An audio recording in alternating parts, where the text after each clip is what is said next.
Right, ones to watch. Every single team at Euro 2024. Henry, begin. Germany, okay. Interesting selections from Germany. I like the fact that Nagelsmann has gone for teams that are doing well. They say like there's 5 Stuttgart players. I have gone for Havertz though, because the narrative around Havertz has changed so much this season. It's wild. And I like to think after I interviewed him at the end of October, things really did get better for that man. So he just needed a bit of a few words of advice. Did you ask him what position he plays? That was kind of it, because there's a word for it in German where he can play everywhere. And I've enjoyed the fact that most of his goals and assists have come since he's become almost a centre forward again, really, hasn't he? We were saying at Chelsea, no, this is the wrong decision, but Arteta's managed to get the right kind of football out of him. 13 goals, 7 assists this season. If you look at the Germany squad, the only person he's really going up against is Füllkrug to sort of start if he is to play up front.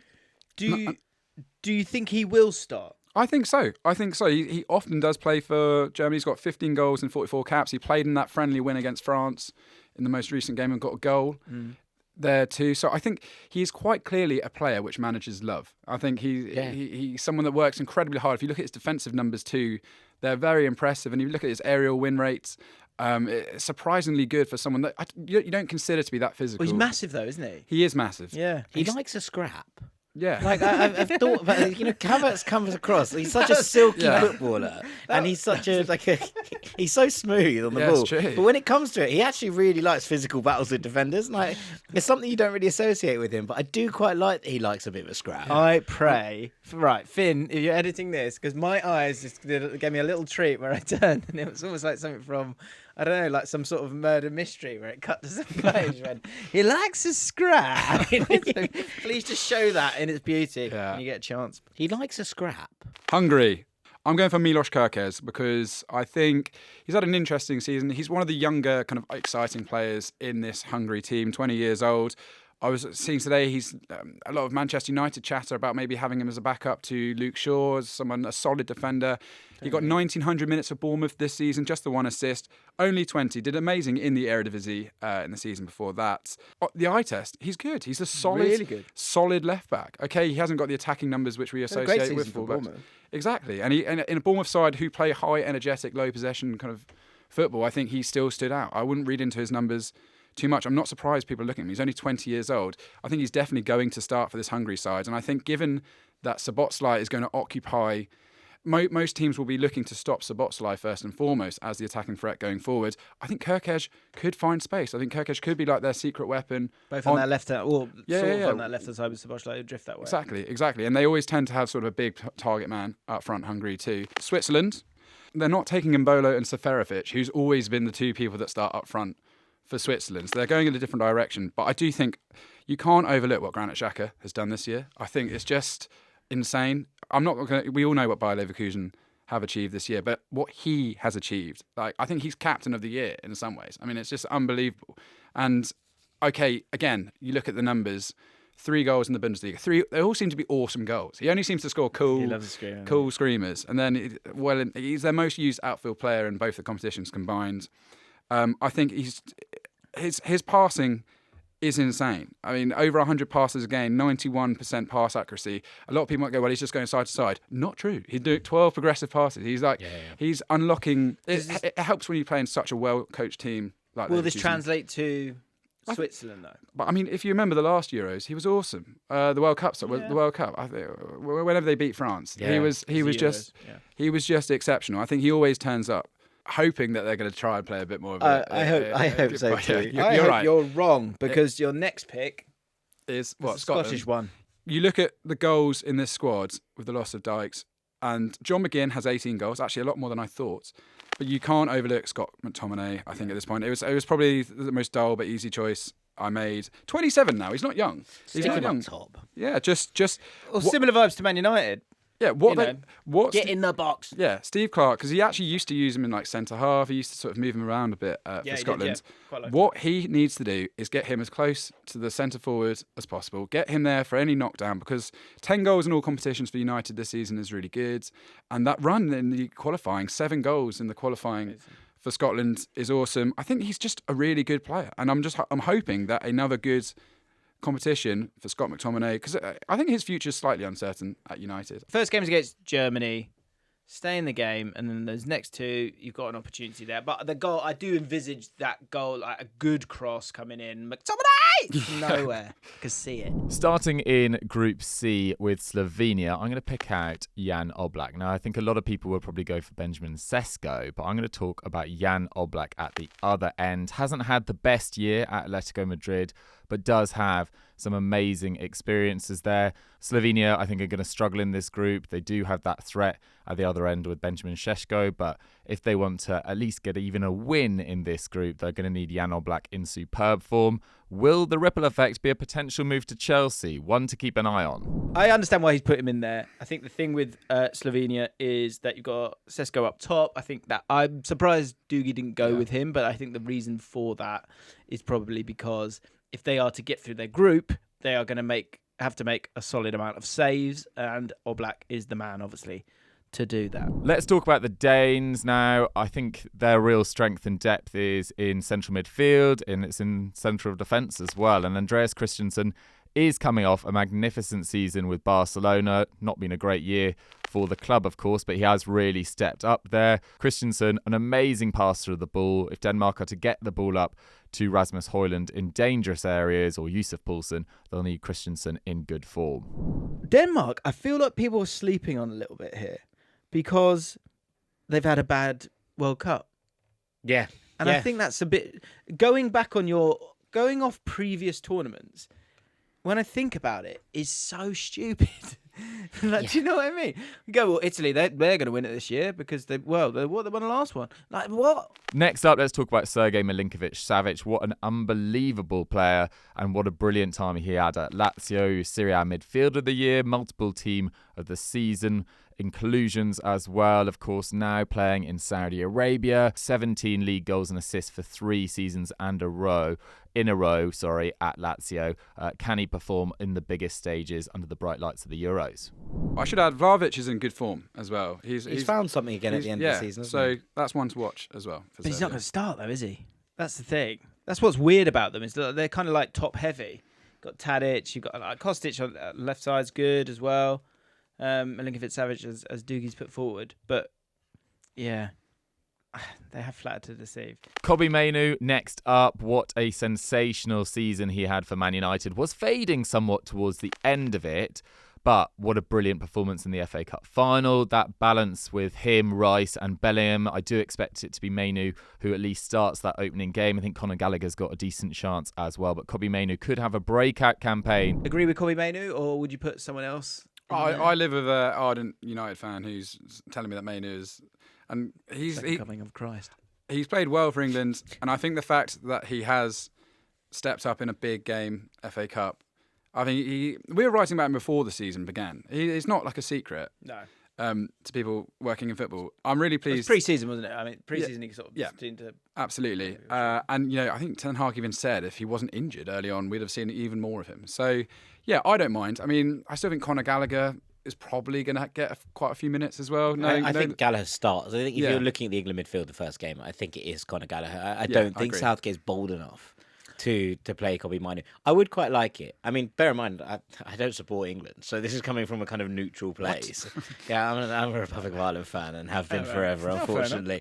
It's not that fun, I'll be honest with you, but there is a sense of where that is. So from a kind of neutral better night out, though. It is a better night out. Safer night out. I've had more fun on my away trips, even if they're all for qualifiers. Yeah. But I think that if you're looking at it, do you want Declan Rice to be able to bomb forward and support? And there's a reason Arsenal are looking for a 6. Right, not an 8.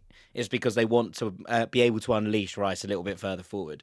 I imagine that's where Southgate sees him doing his best work. Who do you play next to him in that regard? Well, if you're looking at it from a pure kind of positional perspective, I think Wharton or Kobbie Mainoo go in there. And I think that actually frees up.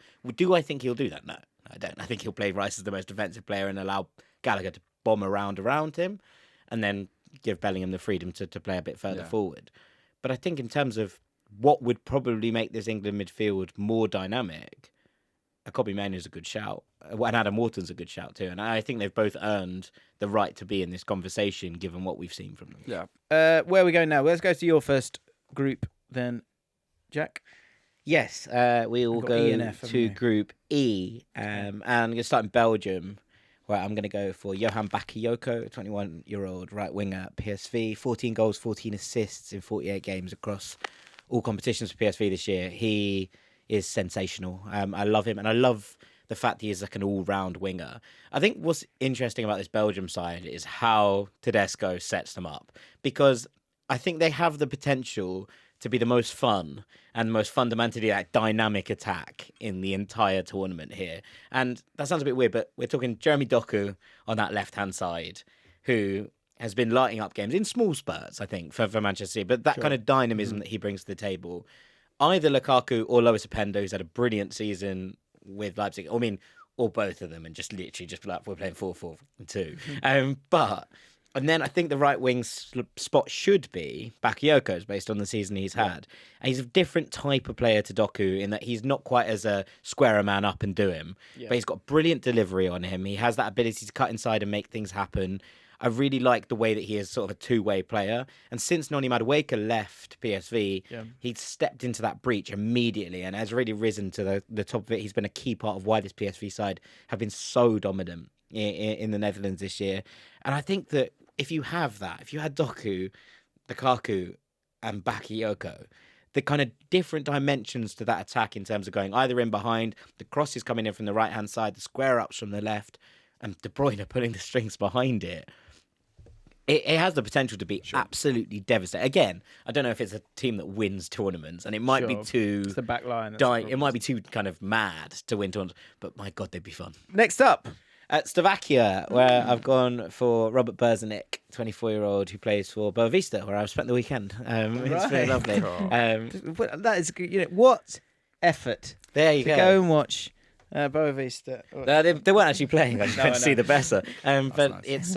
It's a place that's quite dear to me. I'm a Boavista socio because it's where my girlfriend's grandparents live. Oh, amazing. So I became a member.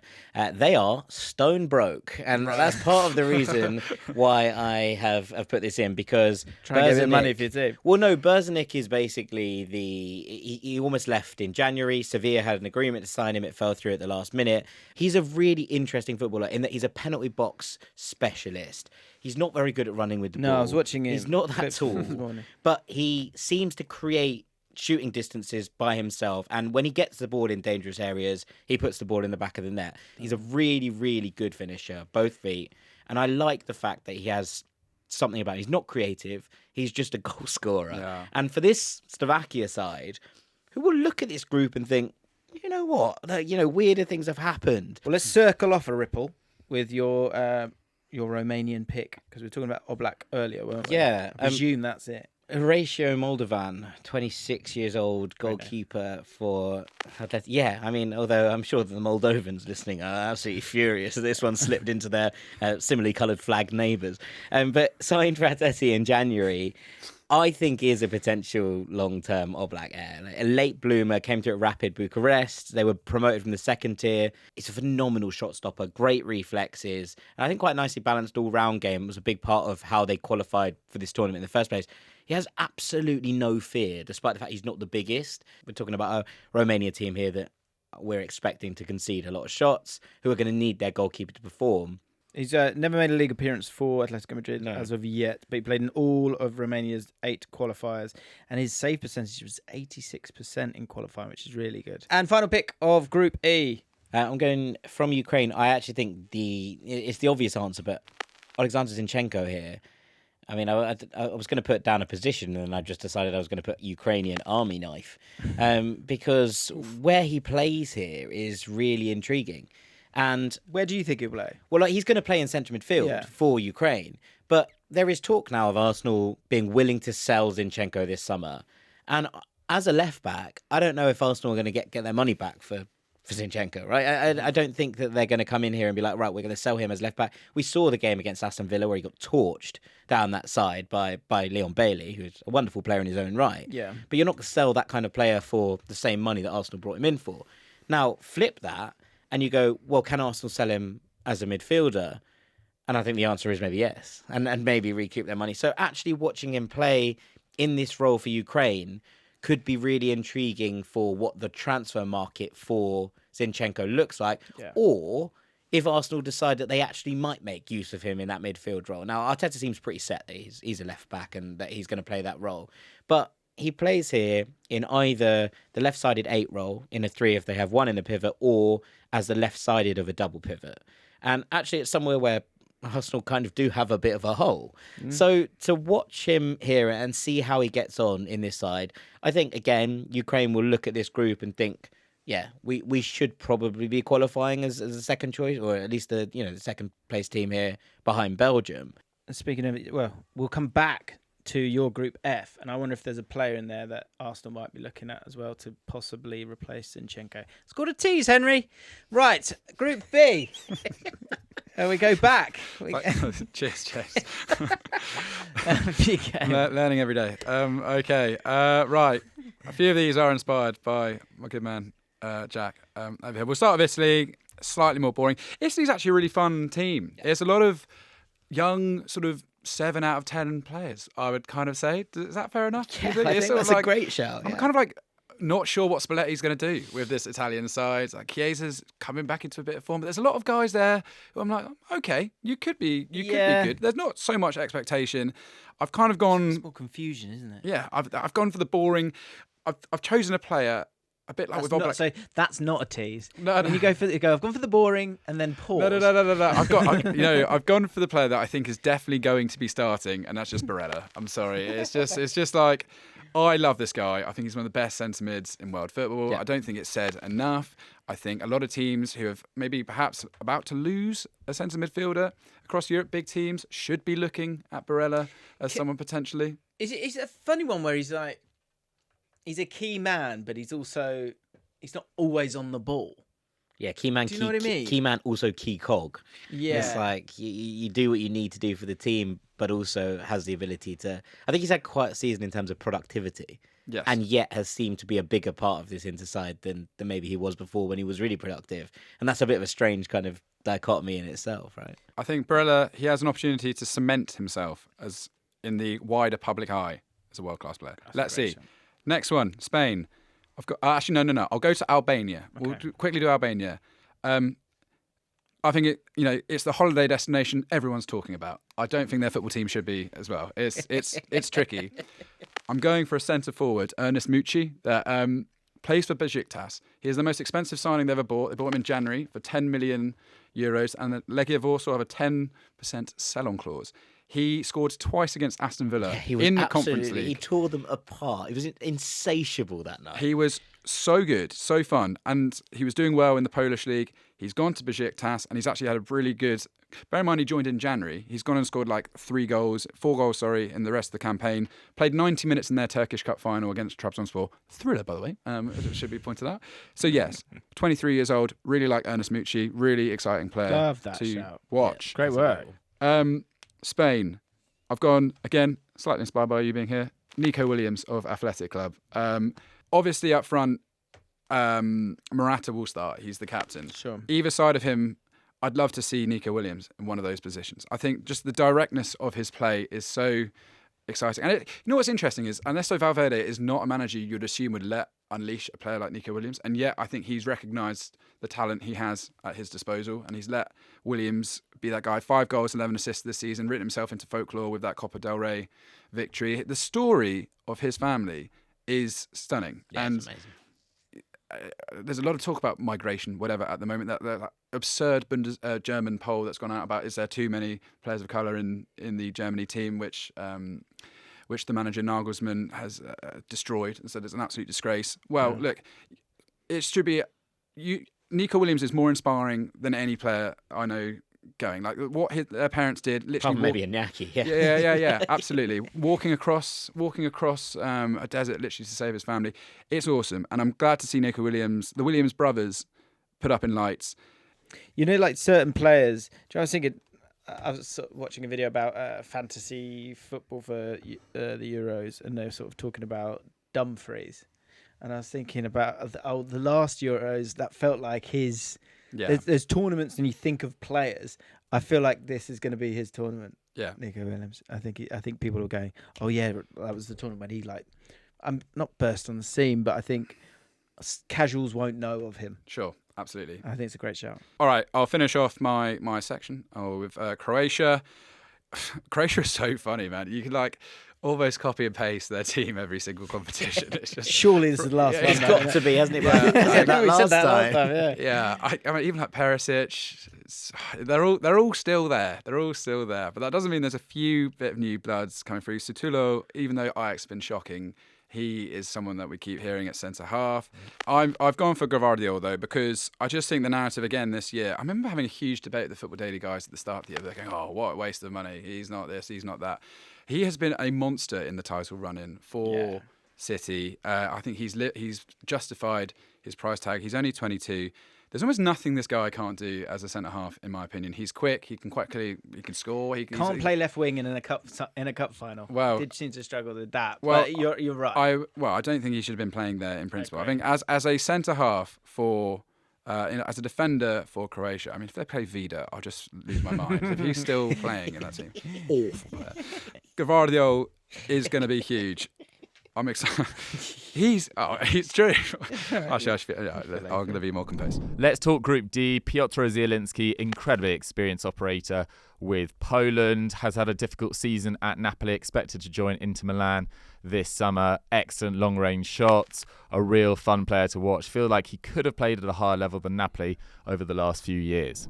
I think he might actually be somewhat of a frustrated figure for a team that I think are pretty poor. I don't see them getting through the group, but very technical player, great on the ball. I think, again, the problem is Poland are quite direct themselves, but lovely little player. Jeremy Frimpong is my pick for the Dutch. They have some exceptional centre-backs, really, really stacked in that area, but Jeremy Frimpong is coming off a magnificent season. And the ripple effect here is a good Euros, which you expect him to be picked ahead of Denzel Dumfries. They do have some depth in that area. Could really raise his profile ahead of a move this summer. It feels like if anyone's going to leave Bayer Leverkusen this summer, it will probably be Jeremy Frimpong. I don't know if he starts. I don't know if he starts. Frimpong, you think he'll go with Dumfries? Just in terms of like, Koeman is so stuck in what he wants and what he does that he struggled to change it. And I think some of this squad selection, like obviously there's loads of talent in here. I'm not taking away from that. Not selecting Xerxes after the season he's had for Bologna is, I think, just one of the wisest. I think he's the problem. I I think he might be the Koeman will be problem. what cost him. Yeah, and not selecting Martson when there isn't, they're obviously, Schroeder can play out there, but if you are going to play with three at the back and you want a marauding left wing back, selecting Martson seems like a weird move. I just don't quite know where the balance is with this side. They should be so good. Stefan Posch of Austria. This is a slightly niche shout, but has had a great year once again at Bologna. Bologna qualified for the Champions League. Amazing story. Thiago Motta now joining Juventus. That's a real shame from Bologna's perspective, but it feels like Vincenzo Italiano is going to be replacing him there. Another excellent manager. Stefan Posch, really reliable. Not the most glamorous in terms of attacking intent, but a really solid right back, sort of more akin to the sort of Ben White role. He could raise his profile this summer. If most teams are looking for a new right back, his name will be bounced around the transfer market once again, as it was last season. I mean, what do you reckon? I'm still not sure if he's a centre back or a right back, but I think that's probably a good thing in terms of actually where he's at and just the dynamism that it comes with. He's quite long. He's like 6'1", but he's quite quick. And actually, when you kind of look at the physical profile, it doesn't really look right at times. You're like, 188 centimetres. How could you be that fast? Finally, I'm going to go with Theo Hernandez. This France squad is so stacked full of talent, but Theo Hernandez is a real difference maker at left back. Just an absolute bullet train through the centre of the park. Amazing running ability, and definitely one to watch this summer's Euros. It feels like with the drop-off of Andy Robertson, the drop-off of Luke Shaw, Nuno Mensch having a number of injury issues, Theo Hernandez really is probably the outstanding left back in Europe, and if he has another decent tournament, I think that position will be secured. Jack. Final group. Group F.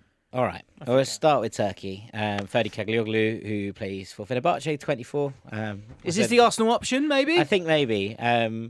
I've just put Turkish army knife. It just seems to be a part of my kind of vocabulary here. Got very aggressive. Caglioglu is a bit of a weird footballer, right? He is weird. He can play about 6 positions, and I'm still a bit unsure about what he's best at. And I don't know. He was a winger. He kind of grew up in the Netherlands, Played for NEC Nijmegen. He was basically a right winger, left winger, 10. Went to Fenerbahce. They were like, "You're a fullback." He was like, "Am I?" And he plays fullback like a winger. And I think there is that sense of being like, "Oh, okay, we're watching him bomb forward, we're watching him get in from deep." There's a little bit of Teo Hernandez about actually the way he plays, not quite as round the outside because he tends to play as an inverted fullback. I think he will play as a right back for Turkey. That's where they've utilised him in qualifying.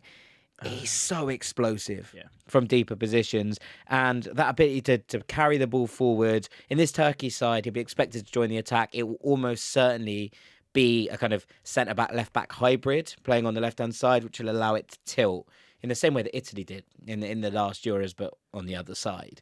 Next up, Georgia. Mamadashvili, I think, is the one that's going to be under the spotlight. Georgia are going to be a bit under the cosh in this group, and all of the attacking sense is going to be like people are going to be looking at Kavic Kvaratskhelia. Fine. But I think Mamadashvili is the person who kind of where this Georgia campaign hinges on. He's a really big unit as a goalkeeper. Got Courtois vibes. Yeah, he's really, but I really like him. And I think that last summer I suggested that where Chelsea should have been looking when they were looking for a new number one. I think he's got all the world, ahead of him. I think he's already one of the best goalkeepers in La Liga. It's an opportunity to showcase himself on the big stage. But I feel pretty comfortable saying that I think he has the potential to be one of the best goalkeepers in the world. Keep going, Jack. Keep going. João Neves. João Neves, 19-year-old Benfica centre midfielder. And again, I'm going with the superlatives here. I've got two here, but I think he has the capacity to be one of the best midfielders in the world. He reminds me a bit of N'Golo Kante. That ceaseless motion, snapping into challenges, has a great ball-carrying ability, draws beautiful fouls, and he's relentless in the middle of midfield. He just goes and goes and goes. He's small, he's a little dynamo, he makes things happen. Yeah. I adore him. I think he's just everything. If you see a player with his shirt tucked in, that's him. Yes, well, no, Paulinho wears one as well. He's the small one with the shirt tucked in. Will he definitely start? No, I don't think he will. Right. So I think it's going to be interesting to see where he's deployed. And I actually think he'll come on to help Portugal's SEA Games out. And final pick. Adam Plotzek, who is 21 years old, Leverkusen centre-forward, sort of right winger, who plays for Czechia. I think he was a former front cover of Scouted Football, I think, back in I think that would certainly probably in there. make sense. Certainly in there. I really wanted to talk about Thomas Fansada here, who signed for Borussia Mönchengladbach at the start of the season, had a brilliant first half of the campaign, and then got injured and hasn't featured since, and so he's not been included in the Czech squad. But I think this is now a massive tournament for Plotzek, because he broke through really young at Sparta Prague, and he had this incredible campaign. And then in 2022, in the summer, he joined Bayer Leverkusen. It's not really been very good. No. And look, he's still only 21, so I don't want to pour too much scorn on him.